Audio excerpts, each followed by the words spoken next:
today at the studio at home. We were going to put together a new clothes rack, but we're slightly delayed, as you can see. I don't think I'm going to disturb him.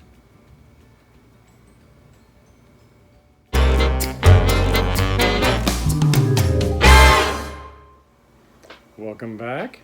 I see that Sylvester is a little busy today, but today is not the day we're going to talk about cats anyway. It's a day that we're going to talk about dogs.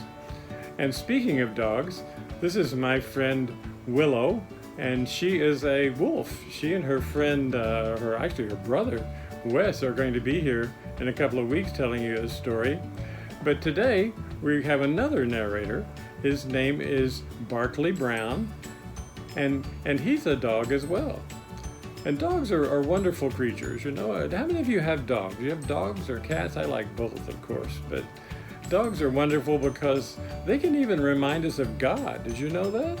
When you think about a dog, you think about a dog loves you because a dog loves you for no other particular reason. And God is the same way. So let's talk to our friend Barkley, or actually let him talk to us today. He's going to tell us another story from the book of Acts. And Willow, I hope you enjoy the story, and we're looking forward to seeing you and your brother tell stories in a couple of weeks. So let's go see Barkley Brown. Hey! I love to chase squirrels, and don't you? It's my favorite thing. And I love to bark at cars and catch tennis balls. Those are my favorite things. And eating, that's my favorite thing too. And why am I here? Oh yeah, to tell you a story. I like telling stories. It's my favorite thing. Remember that story Carmen and Miranda told you about Paul with all those squiggly map lines and stuff? I'm going to tell you about what happened on that squiggly line to Turkey. 'Cause I love turkey. Wait, but sometimes they turn around and start chasing me.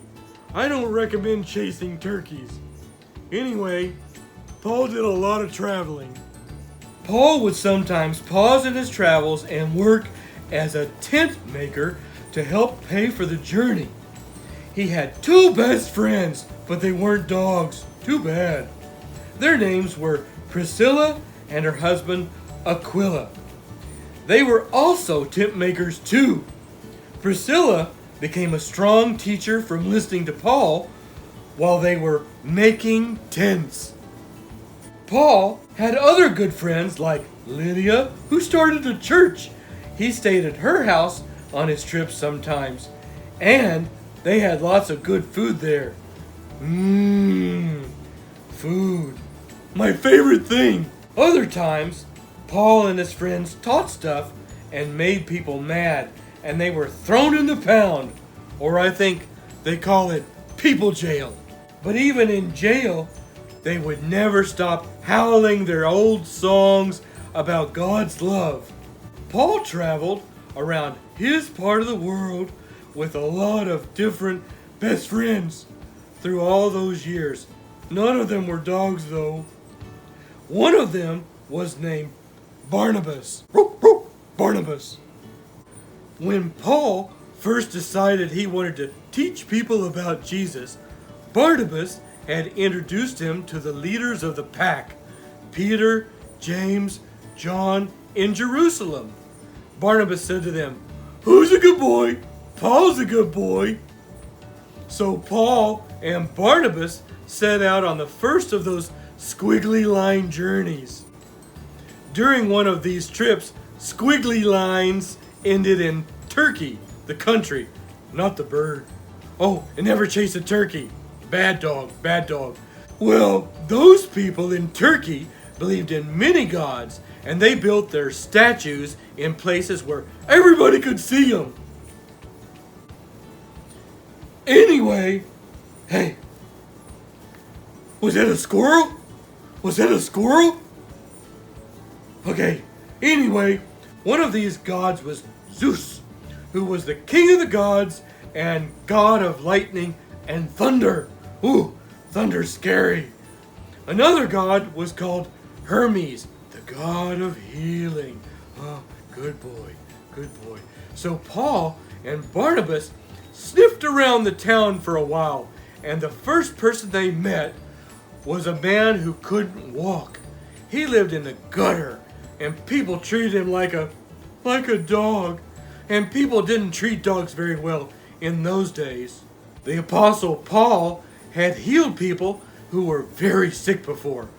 So he prayed and then called on the healing power of Jesus to make the person walk. Good boy. The man got up for the first time in his life. He felt good enough to chase squirrels. Did I tell you that's my favorite thing? The people who saw this happen were amazed, and they latched onto Paul like a dog on a bone. I like metaphor. They thought Paul and Barnabas must be Greek gods. They looked at Paul, who had just healed the man,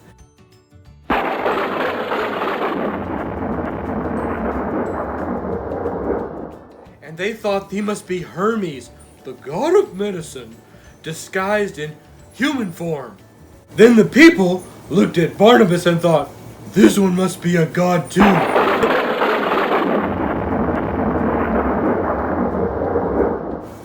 He must be Zeus, the king of the gods and the god of lightning. The people began to bring gifts of animals and wreaths of flowers to give to these guys who they thought were Greek gods. But Paul and Barnabas shouted, friends, why are you doing this? We are not gods. We are people just like you. And we're here to tell you about the God, the one who created everything.